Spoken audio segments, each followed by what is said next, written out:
السلام عليكم.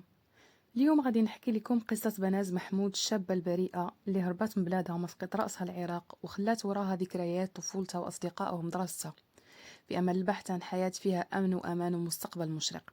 ولكن قبل ما ندخل في تفاصيل القصة، إذا كنتي مهتمة بهذا النوع من المحتويات ما تنسيش ديري لايك وتعليق والضغط على الجرس باش يوصلك دائما الجديد.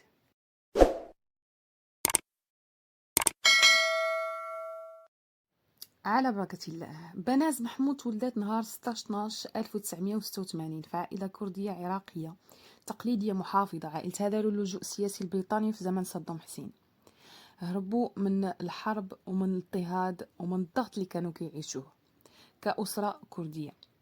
بناز كان طفلة من بين 5 أخوات وأخ واحد. الأب ديالها كان ضابط وأمها كانت ربة بيت، تزوجوا بطريقة تقليدية محافظة كما كنقولوا زوج مدبر. فاش انتقلت بناز لبريطانيا هي وعائلتها كان في عمرها 10 سنين. كانت طفلة جميلة وهادئة وطيبة، كانت محبة للحياة. فاش انتقلوا لبريطانيا كانت الحياة نوعا ما صعيبة لأنهم عاشوا نقيضين بين حياة الغرب والتفتح، وأنه ما كانش قيود بالنسبة للفتيات في السن ديالهم بين حياة تقليدية محافظة متطرفة في المنزل. الأب ديال بناز كان نوعا ما قاسي وكان جافي في المعاملة ديالو، كان كيفرض قوانين اللي كانت كل بنت مراهقة غادي ترفضها. كان غير مسموح لهم بزاف الامور اللي كانت هي بديهيه في المجتمع الغربي كطلاء الاظافر والملابس الضيقه. فهاد الشيء خلى الاخت الكبرى اللي هي بخال اخت بناز كانت كتمرض نوعا ما على قوانين اللي كان كيوضعها الاب ديالهم، وكانت كتحاول تفهموا بانها غير مناسبه لهم. والملابس اللي كان كيفرض عليهم الاب اللي هي كما قلت لكم ملابس فضفاضه وطويله كانت كتجلب ليها التنمر، وكانوا التلاميذ معها في المدرسه يعني كيتنمروا على الشكل ديالها. فهاد الشيء خلى الاخت بخال يعني كتمر من ازمه نفسيه وحاله يعني مضطربه، فلجأت للتدخين كوسيله لتنفيس هذاك الغضب اللي كان عندها لداخل. فهنا فرد من العائله ديالهم كيشوفها وكينقل الخبر للاب ديالها. فهنا الاب طبيعي ردة الفعل غتكون قاسيه، هو انه قرر يحبسها من الدراسه وقرر يزوجها بشخص كبير منها في السن ب 15 سنه. فهنا بخال ما كترددش وكتهرب من المنزل يعني بصفة نهائية، وكتبقى كتردد على دور رعاية من دور الرعاية وكتختفي على الأنظار، وكتوضع النقاب باش كتحمي راسها لأنها كانت على علم مسبق بأن العائلة ديالها يعني قادر يديروا أي حاجة. بما أنها هربت من المنزل فهي كتعتبر كتجلب جلبات لهم العار والخزي لاسم العائلة ككلها. في هذه الأثناء الأخ ديالها كيحاول يتصل بها وكيخبرها على أساس أنه توحشها وبغى يشوفها. فهي ما ترددش بطبيعة الحال وتلاقات به. من بعد ما تلاقات به عطاها حقيبة وقال لها هاكي خذي هاد الحقيبه وسيري قدامي بلا ما تدوري وجهك. هنا في هاد الاثناء غفلها وهز واحد الاله حديديه وعطاها للراس، ففقدت التوازن وطاحت. فهنا استوعبت بسرعه انه جاي باش يقتلها، فقررت تدافع على راسها وبقات كتعضو وكتحاول تضربو برجليه باش تبعدوا عليها. هنا في هذه الاثناء قالت ليه شوف شنو خلاوك دير، جاي باش تقتلني. وهو هنا في هذه اللحظه انفجر بالبكاء وبدا كيقول لها انا هو رجل العائله وخاصني نمحي العار اللي جلبتي لينا، والاب ديالي خلصني باش نقتلك، ولكن انا ما غاديش نقتلك وغادي نخليك تمشي في حالك. فجمعات راسها ووقفت على رجليها ومشات كتجري، ما ولاتش دارت من موراها وما رفعت حتى شكايه على الاخ، ولات اختفت على الانظار. And he let go and then I dropped to the end. دابا غادي ندخلوا في صلب القصه ونهضر لكم على بطله القصه الحزينه اللي هي بناز محمود. حكيت لكم شويه على الوضعيه والحياه والضغط اللي عاشت بناز هي وخوتها باش نحطكم في الصوره ونقرب لكم اكثر من التفاصيل. من بعد ما توترت الاجواء من بعد هروب بخال من المنزل، الاب غادي ياخذ قرار يعني طائش مستهتر وما غاديش يدير ادنى اعتبار البنات ديالو ولا الاختيار ديالهم. فهذا كيفرض عليهم بناز اللي كان في عمر في السن ديالها 17 سنه والاخت ديالها بايزي 16 سنه بانهم يتزوجوا برجال ما كيعرفوهمش ورجال كبار منهم في السن، منها باش يثبت المكانه ديالو، لان من بعد هروب بخال المكانه ديالو في اعين العائله تزعزعات، فهو خاصو يفرض الاحترام مره اخرى. فهنا كيفرض على بناز انها تزوج براجل كبر منها ب10 سنين كان يلاه جاي من العراق، حتى هو كذلك من عائلة كردية. فهنا بنات كتلقى راسها محاصرة وغير مخيرة، ان الاب ديالها فرض عليها تزوج بواحد الشخص اللي ما كتعرفوش، فما كانش عندها الاختيار فقبلات تزوج به. هنا بنات كتعيش أسوأ ايام حياتها، كدوز في هذا الزواج سنتين. في هاد السنتين تعرضت لجميع انواع العنف الجسدي والنفسي من طرف هذا الشخص هذا اللي ما كانش كتعرفه ولا كتعرف عليه حتى شي حاجه.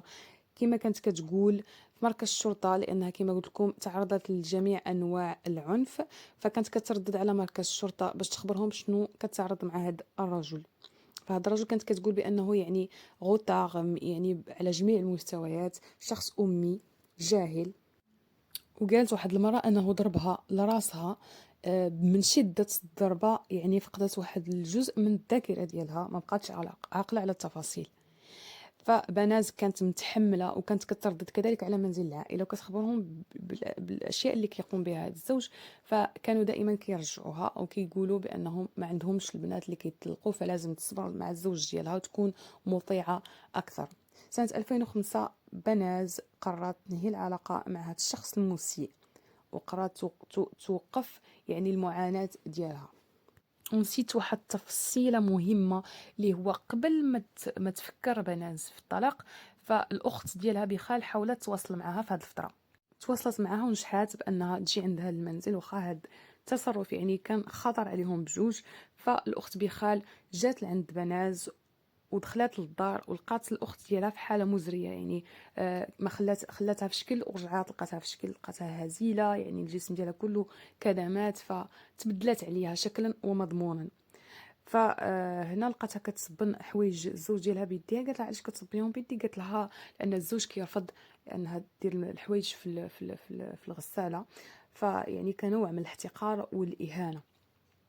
فهنا بخال قررت توصل المعاناة ديال بناز للعائلة، فخبراتهم بكل ما كيدور يعني في حياة بناز. فتواصلت العائلة بالفعل مع الزوج، غير هو هذا الأخير ما نكرش بأنه يقوم بهذه الأفعال الشنيعة، فهو بالعكس يعني اعترف وقال بما أنها هي متمردة، يعني هي غير مطيعة وكترفض بزاف ديال الأمور اللي كنطلب منها، فأنا كنضطر ندير العنف معها. فالعائلة شفت أن الأمور يعني هذا الشيء بديهي ومسلم به، فبناز خاصها تكون مطيعة كزوجة، وخاصها تحسن العلاقة ديالها وتخدم على العلاقة ديالها مع الزوج ديالها باش كتجنب المشاكل معاه. فيعني ما داروا حتى شي رد فعل، ولا حاولوا يحميوا بنتهم ولا يخرجوها من داك الوضع اللي هي كانت فيه. فبنات كانت كل مره كتلقى راسها وحيده، ما كتلقاش يعني في كتافها السند اللي يقدر يعاونها، فكانت كترضخ للامر الواقع الى ان فاض بها الكاس سنه 2005. قررت تنهي العلاقه ديالها كليا مع هذا الشخص، فرجعت للمنزل الاهل ديالها وقررت تستأنف الحياة ديالها كما كانت من قبل، ترجع للدراسة ديالها وتمارس حياتها عادي. ولكن كل مرة كانت كتخرج من المنزل كانت كتلقى سيارة دايما كتنتظرها وكيطلبوا منها تطلع في هذيك السيارة، وكانت كتشوف أشخاص اللي يعني كانت كتعرفهم وكانوا أصدقاء الزوج ديالها السابق. فهاد الشيء خلاها تردد على مركز الشرطة لأول مرة وتقدم بلاغ ضد الزوج السابق ديالها، وبأنها كتحاول يعني أنها كتعرض للمضايقات، وأنه ربما إلا وقعت لها شي حاجة غادي يكون هو المسؤول على شنو غادي يوقع لها مستقبلا. فهنا الشرطة ما غاديش دير حتى شي رد فعل، وغادي تاخذ الأمور بكل استهتار، وما غاديش تحاول تحمي بناز للأسف. I would get out of the bedroom, go to the bathroom. I cried a lot, but when I came out, he just acted like nothing has happened, and I was just 17 there. في هذه الأثناء غادي تعرف بناز على رحمة سليمان، واللي هو شاب إيراني من عائلة كردية. سليمان كان صديق مقرب فقط في البداية لبناز، فكانت كتحكي له على التفاصيل والحياة اللي عاشتها والمعاناة ديالها، فكان كيتعاطف معها. ولكن بعد تطورت العلاقة بيناتهم، ولات كتبغيه ويعني وقررت أنها من بعد الطلاق ما يتم رسميا غادي يتزوجوا. فهنا أحد أفراد العائلة غادي يشوفهم في محطة القطار، يعني في وضعية حميمية نوعا ما، وغادي يخبر العم آري اللي هو أخ أب بناز. اللي كيصغر بسنة واحدة من أب بناز فقط، ولكن عنده قوة ونفوذ وسلطة، وكان يعني شخص غني. فهذا الأخير هذا أخذ قرار مفاجئ وخبر أفراد العائلة بأن بناز وسليمان خاصهم يتقتلوا. وهز الهاتف هنا في هذه اللحظات وأخبر، اتصل بالأم ديال بناز وخبرها بأنهم غادي سيتم تصفية بناز والصديق ديالها. فما كانش عارف بأن بناز كانت جالسة حدا الأم ديالها وكانت كتسمع الحوار يعني وما يدور حول المقتل ديالها هي والصديق ديالها. من بعد يومين هنا كتلجأ مرة أخرى بناز لمركز الشرطة وكتخبرهم بأنها سمعت مكالمة من فرد من أفراد العائلة بأنهم يعني يريدون قتلها. مرة أخرى البوليس ما كيديروا حتى شي رد فعل لحماية بناز. فهنا بناز قررت أنها تخلي العلاقة مع رحمة سليمان سرية إلى أن يتم الطلاق رسميا. في هذه الأثناء الأب ديالها كيتصل بها وكيقول لها يعني لازم نتلاقاو في منزل جدة باش نتناقشوا في مسألة الطلاق ديالك، لأن كما قلت لكم ما كانش طلاق تم رسميا. فبناز بطبيعة الحال التقت بالأب ديالها ومشات لمنزل جدة. في هذه الأثناء كيقدم لها الأب يعني مشروب كحولي وعطاه لها وقال لها تفرجي في التلفازة هنا جاي بلا ما تدوري. فهي هنا يعني شكات كيفاش الاب اللي ما كانش كيسمح لهم بابسط الامور انهم يديروها كيجيب لها مشروب كحولي. شكات فالدور اللي كدور كتلقى الاب ديالها جاي ومن وراها وداير يعني ليغات وجاي ربما باش يخنقها. هنا في اثناء كتلاح هي من الشرفه وبقات كتجري حتى وصلت لواحد المقهى واغمي عليها. الناس في داك المقهى يعني هما اللي عيطوا للامبيلونس. ففي اثناء فاش داوها للمستشفى اتصلت هي برحمة وجا يعني كشاهد انه على الحاله ديالها. هنا اثناء في هذا الاثناء هذه رحمة خدا الهاتف ديالو وبدا كيصورها وهي كتسرد التفاصيل ديال القصه. فطبيعه الحال اتصلوا بالشرطه مره اخرى. الشرطه او الشرطيه اللي كانت حضرات لذاك الواقعه تهمتها بانها يعني في حاله سكر وما عارفاش شنو كتقول، او ربما ارتكبت شي كارثه وخافت انها تدخل المنزل ديالها فاختلقت هذا الشيء، فما خادوهاش بعين الاعتبار. مرة أخرى كتولي ترجع بناز لمركز الشرطة، وهاد المرة كتبدل مركز الشرطة، كتمشي لمركز الشرطة واحد آخر وقدمت لهم وثيقة يعني كتسيت فيها الأسماء اللي يقدروا يكونوا متورطين في حالة ما وقعت لها شي حاجة واختفت على الأنظار. فيعني عطاتهم تفاصيل. مرة أخرى ما داروا حتى شي رد فعل ولا حاولوا حتى يحميوها، وكنظن الأمر فيه نوع من العنصرية بحكم أنها ليست بريطانية الأصل. فهنا غادي نضطر نخليكم مع الجزء الثاني من القصه واللي تفاصيل ديالها مرعبه اكثر. باش ما يجيش الفيديو طويل وباش ما تملوش غادي نحبس هنا ونتلاقى بكم في الجزء الثاني من قصه بناز. السلام عليكم، كنشكركم على المتابعه وما تنساوش ديروا لايك واشتراك للقناه. سلامي لكم.